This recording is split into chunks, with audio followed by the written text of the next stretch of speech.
What is the world's most evil company and why? I don't like Manulife Financial after I spent a few months being a pregnancy relief receptionist at death and disability claims in the 90s. It was not good. Everything you might suspect about insurance is true. It's ugly and vile and inhuman and absurd. When I left it was before my contract was up, with a stolen file, and with a threat to the manager that if this dude, whose file I'd pilfered, didn't call me with the news money was in his account by 7 PM, I'd take all of this crap to the media. John, I'll always remember you, the accident that destroyed your wrist and the mine, the one that was covered, the helicopter ride to the local major metropolitan hospital to fix it, the car accident with a moose 2 months later that bent the metal pins to a 90-degree angle, and the fact MF said they wouldn't cover this new helicopter ride because they'd already paid for a helicopter ride, the part where we forced you to prove you were disabled every month for $75 a pop, until we changed the number on the form and didn't let you know,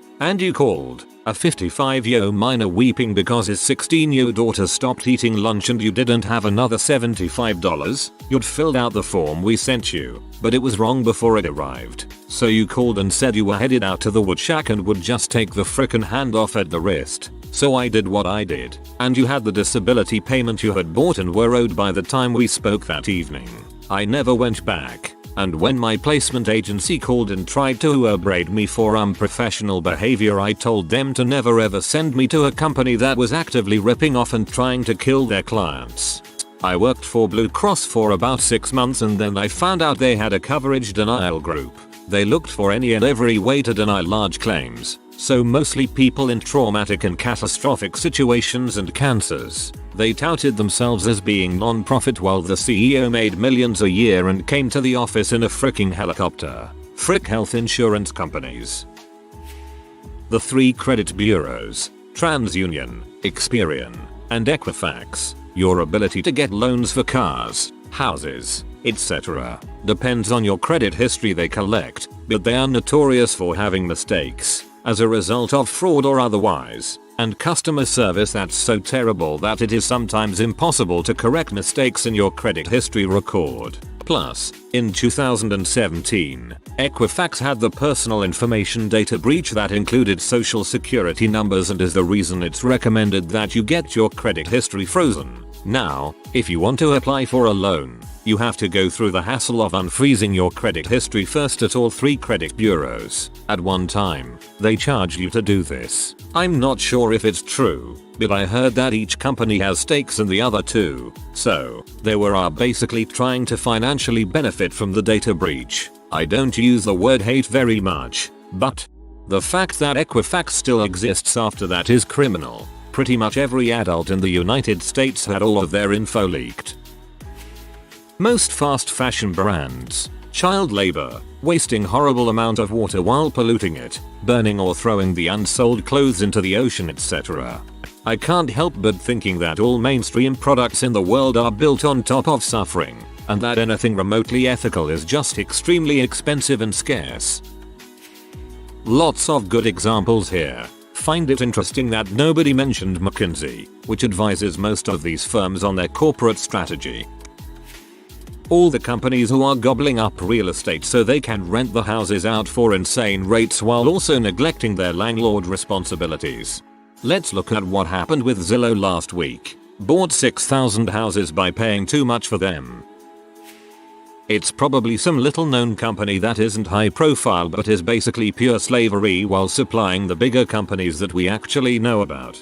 I'd also nominate security contractor companies that supply death squads and death squad training to dictators around the world. What they do is often technically illegal in the countries they are based in, but enforcement just doesn't happen as long as they are assisting governments their home government supports. Nestle, literally trying to steal all water and sell it back at a huge profit, along with basically owning slaves. They are just straight up evil. My grandma brings up Facebook 2 or 3 times every time we talk. Facebook has made a captive audience of the elderly. They got on FB to keep up with family and instead are being blasted all day long with a personalized stream of propaganda. Shell is about to start blasting the wild coast of South Africa to find oil. It's during whale migration season as well. Every 30 seconds, 24 hours a day for 6 months they will blast sound waves at the ocean floor. The ocean wildlife is going to be destroyed. Alternative story about Shell. Google Shell Nigeria oil spill. And while you are at it, also Google Nigerian National Petroleum Corporation. That is maybe the most evil crap I have ever read. Cargill is pretty underestimated. They engage in child slavery. They sold poison seeds in Iraq that killed hundreds of people. And they sometimes sell infected meat. It also is really intransparent, as it is not publicly traded.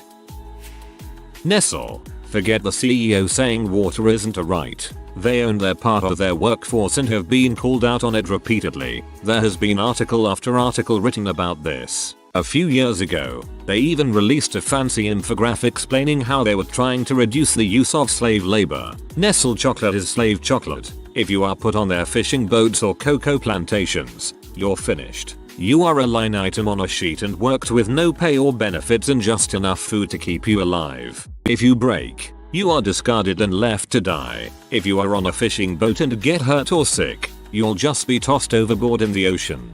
Think about this the next time you see the Quick Rabbit or pick up a Nestle Crunch bar.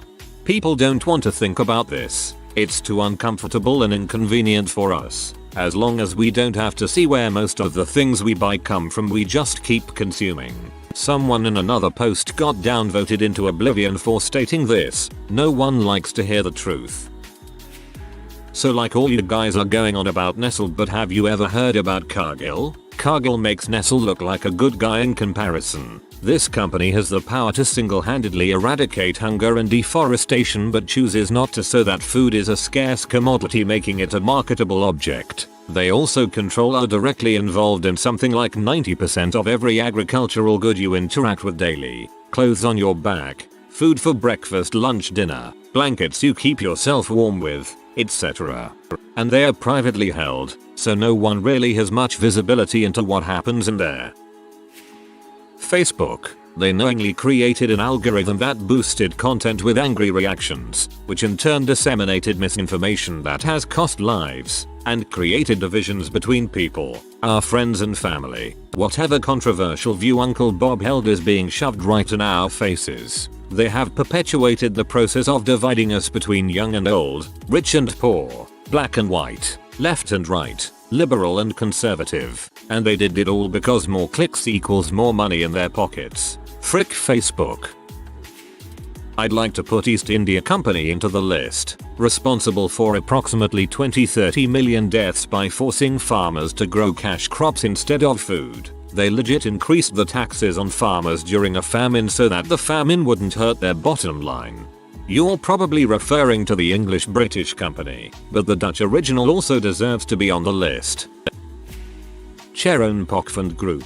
They treat their workers like slaves. Tens of thousands of workers have to work 10 hours a day, 6 days a week for 10,000 baht a month, $304. Their 13,000 stores are one of the largest contributors of plastic waste in Asia. They sell cheap cigarettes and high-content alcohol all over Thailand with no regard for the social consequences. This company is a disgrace and has no corporate responsibility. The Cargill Corporation. It's a privately owned agribusiness that runs almost everything food related. Meat for McDonald's, Cargill. Feed corn, Cargill. Cacao beans for Nestle produced using child slavery, Cargill. There's a serious case to be made that Cargill and Cargill-owned companies are the largest single consumer of slave labor ever. They're also the absolute worst for the environment and for foreign economies. If this picks up steam, I'll go hunt down the report which lists a bunch of their crimes and edit a link in. Acme Corporation. Their products are dangerous and hard to use, and never seem to work correctly, causing numerous injuries and accidents. Found while Coyote's Reddit account.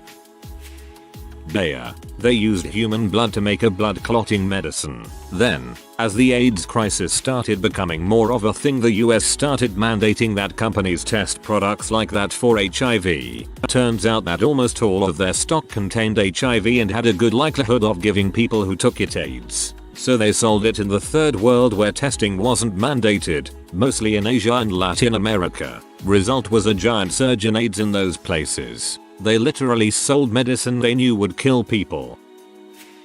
Citadel Securities for shorting and sellerboxing many businesses and medical companies because curing cancer is not a sustainable business model. This right here needs to get more visibility. Seems like they've been actively and knowingly undermining countless businesses. De Beers. From slave labor to artificial scarcity that creates insane prices, diamonds are just a nasty business in so many ways. Russia has thousands of tons of cut diamonds just sitting in vaults in case it wants to cause global mayhem. Diamonds are very common. They are all becoming evil. Right to repair laws are needed ASAP, and not just for one segment. A law that goes across the board on anything and everything sold. I want to be able to repair what I buy at a fair and reasonable price without the manufacturer stepping in otherwise. Software locking components now to prevent home repairs? Just how low can a company go to steal your money?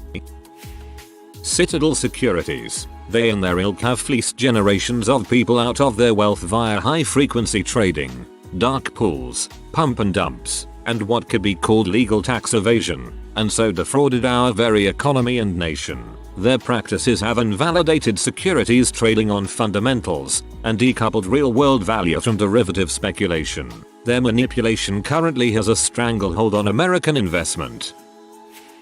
Joke answer. Cognito Inc. They run the shadow government and tried to replace the president with robot. Serious answer. Walmart. They have dedicated themselves to hurting small businesses, small towns, and creating multi-generational poverty, all in the name of profit for the Walton family who spends all their time in their 3 heavily fortified mansions. Amazon isn't too far off, but Walmart has the time and history behind them.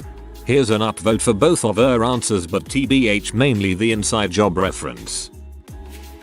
Oh man, there is stiff competition for that title. I think it's reached a point where, if you scratch the surface on any of the major multinationals, you just find an endless chain of human misery and superfund sites. All that said, I'm going to say Bayer. Here's a quick rundown of what Bayer has done in their 158-year history. Created chemical weapons for the Nazis, used Nazi concentration camps as slave labor, conducted human experiments for the Nazis, invented and widely distributed sold HIV-contaminated blood clotting drugs during the AIDS crisis, has invented, distributed, or otherwise utilized dozens of pesticides that have caused birth defects and various kinds of cancer pretty much for the entire 20th century. Invented the completely unsubstantiated fiction that regularly taking aspirin can somehow prevent heart attacks and strokes, a lie that still persists to this day. Freaking Ticketmaster. Convenience fee? For using your website or app? Pre-sale blocks of tickets to yourself to scalp sold out shows on your vertically integrated StubHub and SeatGeek? Sweet. Thanks cocksuckers. It's not like I was waiting 20 years to finally see Radiohead. Honorable mention to those water-grabbing fricks at Nestle, and Zuckerberg can lick each of my testicles, individually. Walmart. They drove down prices their suppliers can charge them, and this results in poorer quality items. Pretty sure it's harmful to the suppliers as well. On the flip side, I used to work for a company that manufactures goods in China. Walmart was the only company that audited the factories to make sure workers were not slaves and had appropriate living conditions. We sold to all big box stores and Walmart was the only one to actually send a person and investigate. If you are new to the channel, you can subscribe. I publish new videos every day. Until then, check another video.